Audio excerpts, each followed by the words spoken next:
Well, last week we told you about the Buffalo Catholic Diocese offering money to sex abuse victims. Well, last night, one of those victims who had just come forward said it wasn't enough.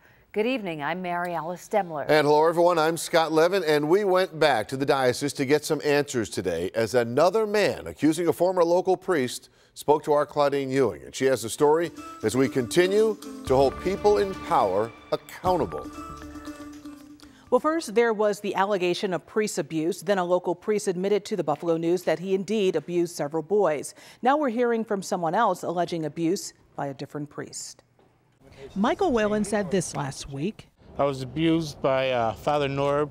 It caught the attention of so many, including people out of state, who say they too were abused by other priests. How could an 18-year-old boy, a child who was intoxicated, be able to give any kind of consent to anything by a priest who is at least old enough to be his father, if not grandfather?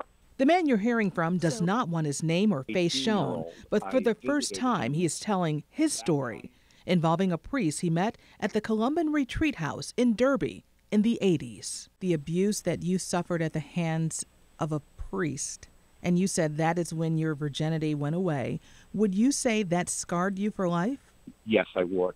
I visited him at that time in Chicago, and after being given alcohol and the two of us drinking, I fell asleep on the floor of the living room of his apartment.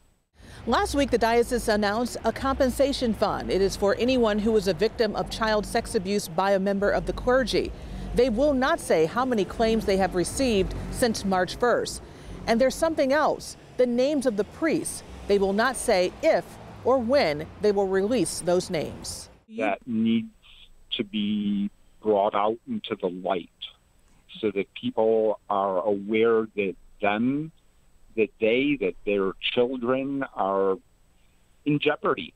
Here's what the bishop said about releasing priest names. So we are right now engaged in a reconsideration of a policy that I have inherited. It was in place when I came, but we're looking at it anew. This has got to end.